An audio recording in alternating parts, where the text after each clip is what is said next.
예수께서 부활하셨다라는 제목입니다. 여러분들, 부활 사건은 역사적 사실입니다. 그리고 부활이 우리에게 주는 의미가 무엇인가?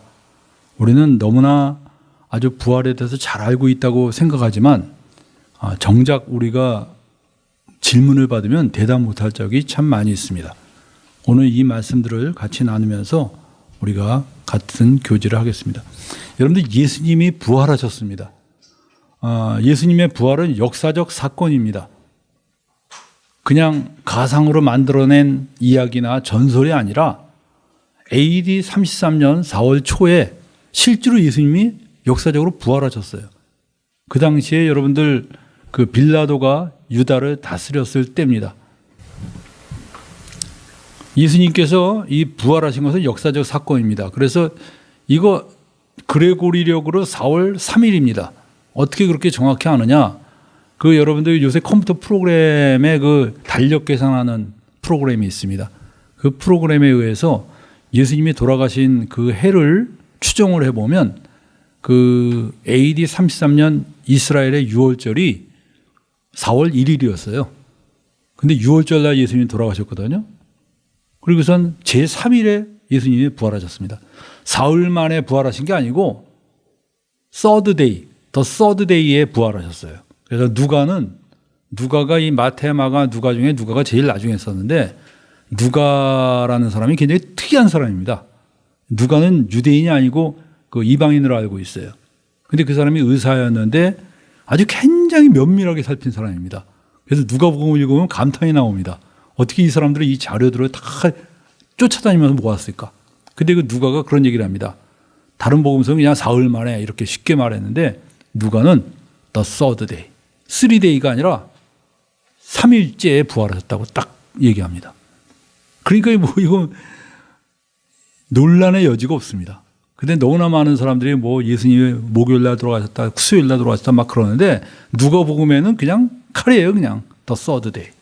그 세 번째 날에 부활하셨습니다. 그런데 그 세 번째 날이 또 일요일인, 우리가 일요일날 예수님이 부활하셨다고 알고 있잖아요. 그게 전통으로 이미 굳어버린 거예요. 근데 그 세 번째 날이 일요일이 되고 그 3일 전이 6월절이 되는 해가 AD 33년밖에 없어요. 그러니까 또 이게 기가 막힌 겁니다. 그래서 예수님은 AD 33년 원래 그 당시엔 그레고리력을 안 썼죠. 율리우스력을 썼다 그러는데 율리우스력으로 하면 4월 5일, 그레고리력은 4월 1일 날 부활하셨어요. 그리고 예수님이 부활하신 것을 목격한 사람이 한두 명이 아닙니다. 여러분들 무려 500명이나 되는 사람이 예수님의 부활을 목격했다고 했습니다. 어떤 사람은 500명이 또 입을 맞추면 어떡하냐, 부활하지도 않고도 부활했다고 말하면 어떡하냐, 이런 말도 안 되는 소리를 하는 사람이 있습니다. 여러분들 1974년에 미국 대통령 닉슨이라는 사람이 있었는데 그 사람이 미국 대통령 아마 재임 중에서 최초로 스캔들로 물러난 사람일 거예요. 근데 그 사람이 뭘로 물러나냐, 워터게이트라는 사건을 일으키는 스캔들을 일으키면서 그 사람이 결국 대통령을 물러나게 됐습니다.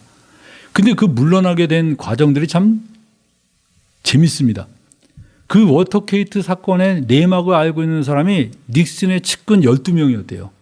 12명만 입을 딱 다물고 있으면 누구도 그 사건을 내막을 파헤칠 수가 없었습니다. 그 12명을 입단속을 못한 거예요.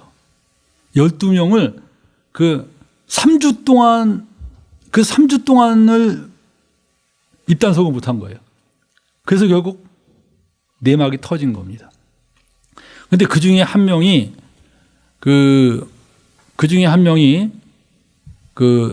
찰스 콜슨이라는 사람인데 닉슨의 특별 보좌관이었습니다. 이 사람이 결국 워터게이트 사건으로 감옥에 들어갔습니다. 감옥에 들어갔는데 그가 감옥에 들어가서 결국 거기서 친구의 전도로 예수님을 믿게 되었습니다.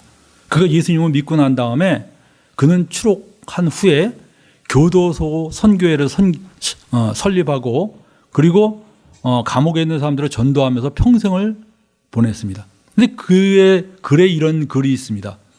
나는 부활이 사실이라는 것을 안다. 워터게이트 사건은 나에게 그것을 확신하게 해주었다. 어떻게 확신하게 해주었는가? 예수님의 12제자는 예수님께서 죽음에서 부활하셨다는 것을 무려 40년 동안이나 증거했다. 그들은 하나같이 매 맞고 고문하고 돌에 맞으며 감옥에 투옥되었다. 그럼에도 불구하고 단 한 번도 예수님의 부활을 부인한 적이 없다. 만일 부활이 사실이 아니라면 그들이 어떻게 견딜 수 있었겠는가? 워터게이트에 연루된 12명은 세상에서 가장 막강한 권력을 가졌던 자들이었다. 그럼에도 불구하고 그들은 겨우 3주일도 거짓말을 유지할 수가 없었다. 그런데 당신은 12사도가 40년 동안 거짓말을 유지했다고 나한테 주장하려고 하는가? 그것은 절대적으로 불가능하다. 정말 기가 막히죠? 여러분들, 예수님이 부활을 목격한 사람이 그 당시에 12제자뿐만 아니라 무려 500명이나 되는 사람이 진짜 부활했다는 거예요. 죽어가면서도 진짜 맞다는 거예요, 그게. 그게 여러분들 어떻게 거짓말일 수가 있겠어요? 여러분들, 그 다음에 또 하나는 예수님이 부활하신 것은 몸이 부활한 겁니다. 여러분, 몸이 부활, 그거 당연한 거 아닙니다. 우리 이렇게 생각하는데 최근에 와서 자유주의 신학자들은 예수님의 몸의 부활을 부정합니다. 왜냐하면 인간이 어떻게 죽었는데 살아나냐? 그 애초에 기적을 믿지 않기 때문에 불가능하다는 거예요. 그래서 예수님의 몸이 부활한 게 아니다. 그럼 뭐가 부활한 거냐? 예수님이 그 사상이 부활한 거고, 예수님의 교훈이 부활한 거고, 예수님이 그 영이 부활한 거다. 여러분들, 최근에 중국에서 그동안 공자를 죽이기 활동을 했어요. 공자 사상 다 필요 없다. 칼막스 사상이 최고다는 식으로 다 사람을 그렇게 했는데, 얼마 전에 사람들이 너무나 이 예의도 없고 제멋대로 그러니까 공자 사상을 부활시키기로 했습니다. 그래서 공자의 부활이라는 단어를 썼어요. 예수님이 그런 식으로 부활한 겁니까? 그런데 예수님이 그런 식으로 부활하기에는 너무 그 당시에 제자들이 기간이 짧았어요. 예수님이 돌아가시고 난 다음에 겨우 50일 만에 제자들이 부활하셨다 그랬거든요. 50일 만에 여러분들 진짜 돌아가신 예수님의 사상을 부활한 걸 부활로 말하는 그 궤변을 만들어내려면 천재가 있어야 돼요. 천재가. 그죠? 50일 만에 여러분들 죽은 사람의 사상을 부활시키고선 그걸 부활이라고 말하고 그것을 마치 확신하는 것처럼 사람들을 설득하고 이렇게 하려면요, 50일이 긴 기간이에요, 짧은 기간이에요? 그렇게 하려면 보통 어느 정도 가야 돼요? 여러분들, 한 20년은 어디 초야에 파묻혔다가 나와야 됩니다. 근데 50일 만에 제자들이 나타나서 예루살렘과 사마리아 땅끝까지 이르러 예수님의 부활을 증거했어요. 그리고 예수님 제자 중엔 그렇게 철학적으로 각색할 만한 능력을 가진 사람이 없었어요. 이 사람들은 굉장히 투박한 사람들입니다. 예수님이 애초에 어부들이나 이런 투박한 사람들을 뽑은 이유가 뭔지 알아요? 야, 너희들은 각색하지 말라는 거야.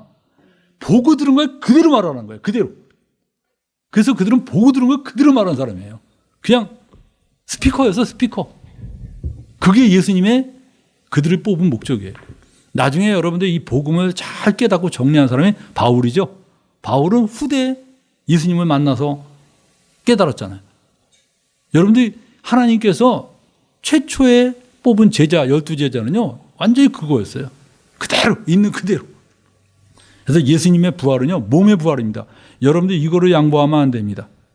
여러분이, 그래, 뭐 몸의 부활이 아니면 어떠냐? 다 좋은 이야기지 뭐. 그래서 양보하는 순간에 여러분들은 기독교인이 아닌 하나의 종교인으로 전락이 됩니다.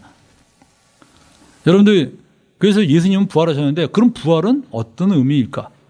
부활의 의미를 우리가 살펴봅시다. 먼저 부활은 첫 번째, 예수님께서 하나님의 아들이심을 그대로 드러낸 사건입니다.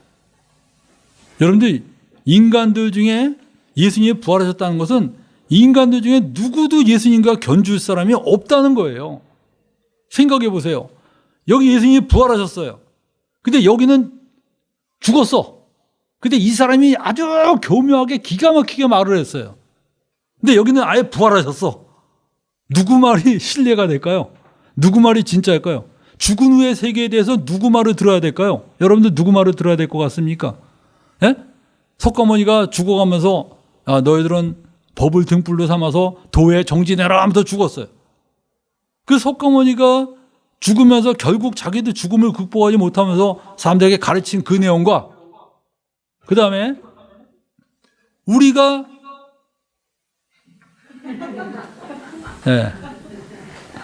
우리가 예를 들면 예수 그리스도께서 죽음을 극복하시고 부활하신 그분의 말과 누구 말이 더 힘이 있습니까? 예? 그것은 말이 필요 없죠. 그래서 여러분들 예수님이 부활하셨다고 말하는 순간에 세상에는 모든 종교의 말들은 다 헛소리입니다. 다 헛소리예요. 누구 말만 진리냐? 예수님의 말씀만이 진리가 되는 겁니다. 그래서 여러분들 이 부활이 너무나 중요한 겁니다. 그래서 여러분들 예수님이 부활하셨다는 것은 이 세상의 어느 인간 중에도 예수님과 견줄 만한 존재가 없다는 것을 바로 증거하는 것입니다. 여러분들 예수님이 부활하지 않았다는 것만 확인되면요, 저부터 이 강동교회 문 닫습니다. 그리고 여러분들 예수님 믿을 필요 없어요.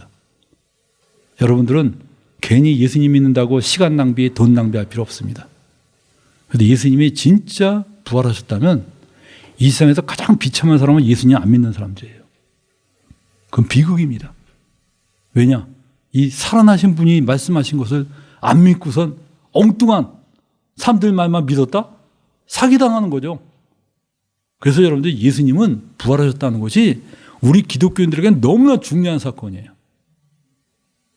세상의 모든 이론과 철학도 예수님이 부활하셨다는 이 사건 앞에서 모든 철학과 이론이 예수님의 말씀 앞에 다 무릎 꿇어야 됩니다.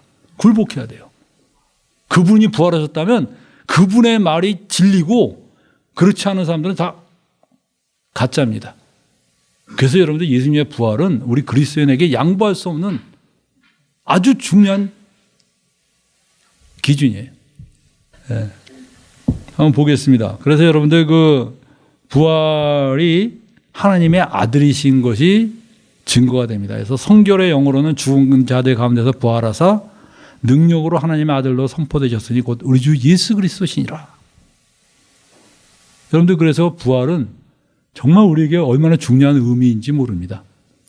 예수님이 말씀하신 게 다 들어보면요, 어떤 건 동의가 되는 게 있고 동의되지 않는 거 있고 어떤 건 뭐 믿을까 말까 망설여지는 게 있고 많은데 예수님이 딱 부활하는 순간에 이 모든 말씀 점점이로 믿었던 이 모든 게 100% 진리입니다. 부활하시는 순간에. 제자들이 그랬어요. 끼우뚱 하다가 딱 부활하시는 순간에 끼우뚱이 아니라 이분이 바로 길이요 진리요 생명이구나. 자기의 모든 인생을 걸었어요. 여기에. 예수님이 부활하시는 순간에. 여러분들 예수님의 부활은 여러분이 어떤 위기에 처할 때마다 의심이 들어올 때마다 이 한 사건을 기억하세요. 예수님이 부활하셨다. 무슨 소리냐? 예수님이 부활하셨다. 그렇다면 세상에는 모든 이론 다 소용없어요. 하나님이 안 계신 것 같다든가, 이제 여러 가지 무슨 화성에 알고 보니까 외계인이 있으니까 알고 보니까 이 인간은 무슨 진화론이다. 다 필요 없습니다. 부활하셨다는 그 사건 앞에서 모든 세상에 있는 과학, 철학, 모든 논리는 이분 앞에서 굴복하는 거예요. 그게 여러분들 부활의 의미입니다. 두 번째 부활의 의미는 뭡니까? 완전한 속죄의 선언입니다. 여러분들 예수님 부활하셨다는 것은 또 어떤 의미에서 의미가 있냐? 예수님이 십자가 달려 죽으신 게 뭡니까? 우리 죄를 위해서 죽으셨어요. 근데 부활하셨다는 건 뭘 의미하죠? 여러분들 어떤 사람이 감옥에 들어갔어요. 언제 나옵니까? 언제 나와요? 형량을 다 마치면 나오죠? 그래서 그 사람이 나왔다는 건 뭐예요, 이제?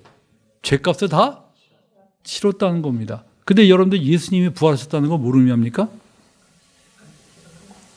우리 죄를 다 갚으셨다는 거예요. 더 이상 무덤에 머물러 있을 이유가 없다는 겁니다. 완전한 속죄의 선언이에요. 그래서 여러분들 예수님이 부활하신 것은 정말 놀라운 승리의 선언이고 이제 모든 그리스도인들은 희망을 본 겁니다.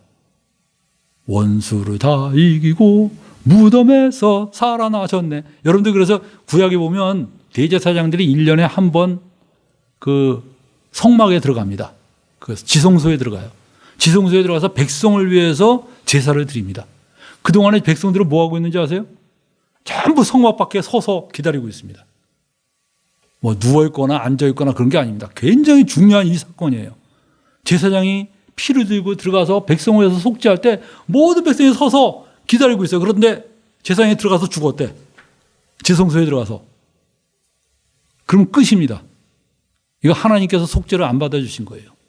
전부 기다리고 있는데 마침내 시간이 지난 다음에 제사장이 다 걸어서 나옵니다.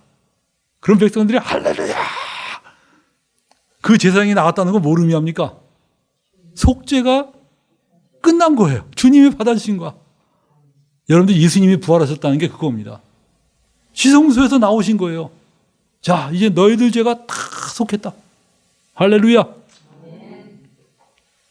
그래서 여러분들 로마서 4장 25절에 예수는 우리가 범죄한 것 때문에 내줌이 되고 또한 우리를 의롭다 하시기 위하여 살아나셨느니라. 우리 죄 때문에 죽으셨는데 우리를 의롭다고 하시기 위해서 살아나셨다는 거예요. 그다음에 여러분들 세 번째는 뭡니까? 예수님의 부활은 예수님이 우리의 구원을 끝까지 책임진다는 선언입니다. 부활의 세 번째 의미는 예수님이 우리의 구원을 끝까지 책임지신 것입니다. 예수님은 십자가의 죽으심으로 대속주가 되시고 부활로 영원한 구주와 목자가 되십니다. 여러분들 그 부모가 자식을 살리기 위해서 죽었어요. 죽으면서 정말 너희들 정말 잘 살아라. 그러니까 살려놓고 죽었어. 그 다음에 걔네들은 뭐가 됩니까? 고아가 되죠. 걔네들은 그때부터 누구 의지하고 살아야 돼요? 자기들 힘으로 살아야 돼요. 근데 여러분들 예수님이 그래 너희들 죄를 위해서 다 짊어지고 죽겠다. 죽으셨어. 그러니까 아예 죽어버리셨어 그냥. 그럼 우리 죄는 용서받을 수 있지만 누굴 의지하고 삽니까? 근데 여러분들 예수님은 그러지 않으셨어요. 우리의 죄를 다 갚으신 다음에 부활하셨습니다. 부활하셔서 어떻게 하셨어요? 우리들의 목자가 되시고 인도자가 되신 겁니다. 그래서 로마서 5장 10절에 보면 이렇게 나왔어요. 곧 우리가 원수 되었을 때 그 아들의 죽으심으로 말미암아 하나님과 화목하게 되었은즉 화목하게 된 자로서는 더욱 그의 살으심으로 말미암아 구원을 받을 것이니라. 그래서 여러분들 예수님은 살아나셨어요. 살아나셔서 어떻게 하십니까? 이렇게 말씀하셨어요. 제자들에게. 내가 세상 끝날까지 너희와 함께 있으리라. 돌아가신 분은 이런 말 못합니다. 그죠? 부활하셨으니까 이런 말 하는 거예요. 세상 끝날까지 너희와 함께 있을 것이다. 그래서 여러분들 우리는 성찬할 때 예수님이 십자가 달려 죽으셔서 얼마나 참 아프셨을까 슬프고 그런 슬픈 감정으로 성찬하는 게 아닙니다. 우리의 성찬은 뭡니까? 부활하신 주님 앞에서 정말 주님이 우리를 위해서 죽으신 것에 대한 감격과 감사로 우리가 성찬을 하는 겁니다. 그 다음에 여러분들 네 번째는 부활의 의미는 또한 앞으로 예수 믿는 사람들 안에 하나님께서 어떤 생명을 주셨는지에 대해서 말씀하신 겁니다. 어떤 생명을 주셨느냐? 바로 이 영원히 죽지 않는 생명이 우리 안에 있음을 하나님이 말씀해 주신 거예요.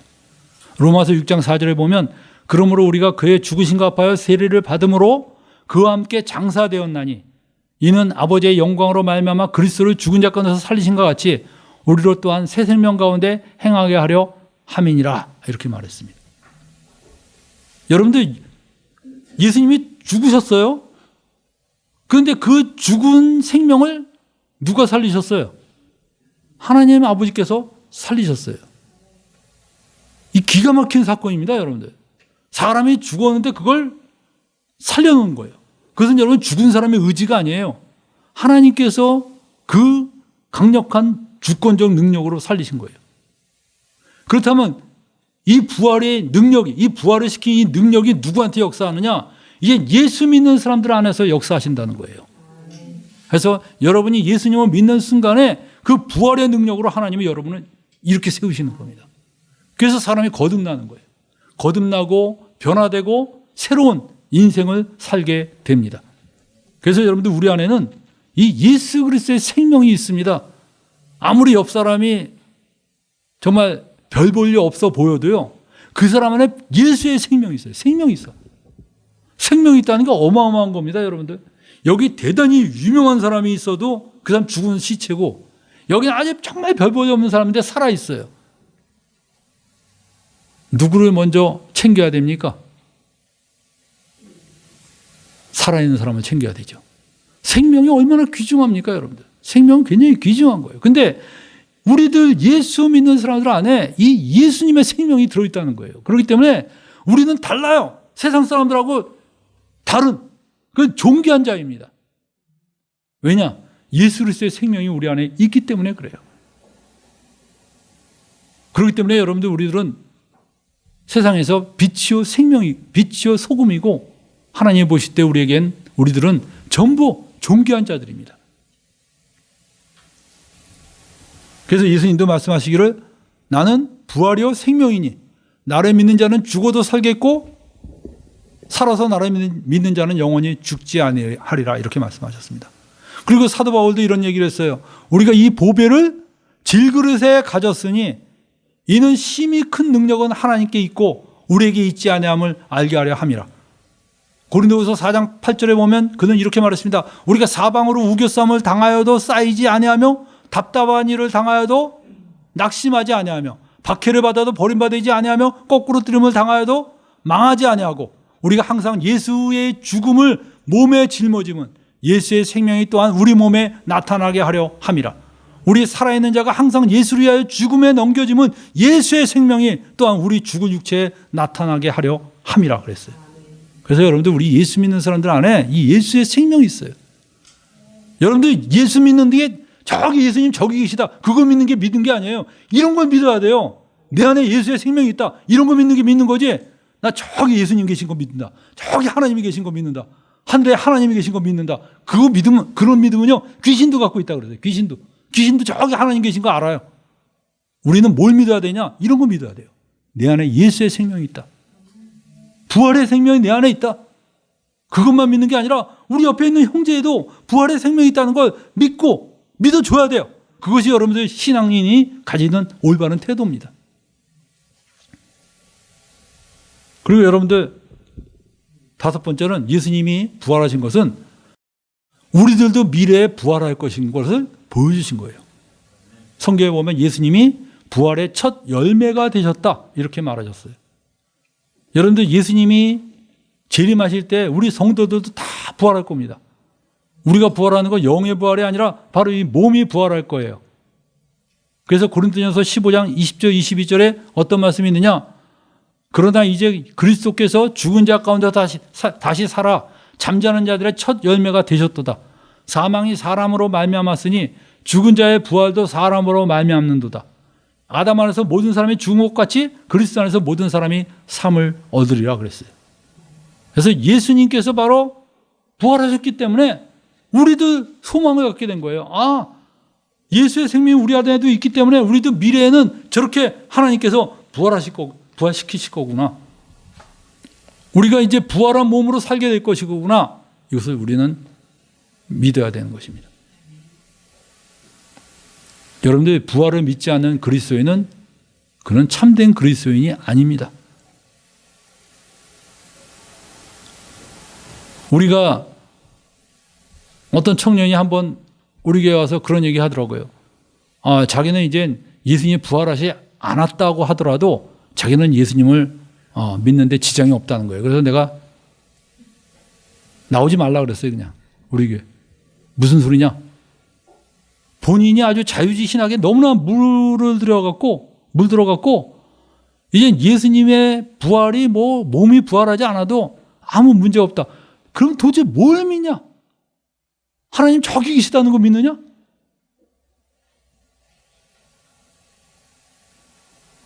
여러분들, 예수님이 부활을 믿지 않는다면 우리의 모든 신앙은 다 왜곡이 됩니다. 철학이 돼버려요. 그냥 일반 종교가 돼버립니다. 그리고 기독교는 어떻게 보면 종교 중에서 가장 하급 종교가 돼버려요. 그러려면 여러분들 불교를 믿는 게 더 나아요. 불교가 훨씬 더 고상해 보여요. 그러나 여러분들 예수님이 부활하셨다고 하는 순간에 우리는 모든 세상 종교와 철학이 예수님의 발 앞에 무릎 꿇어야 합니다. 여러분들 우리는 예수님의 부활을 믿습니다. 그 부활에 우리 인생 전체를 걸었어요. 이 시간에 다 같이 기도하겠습니다.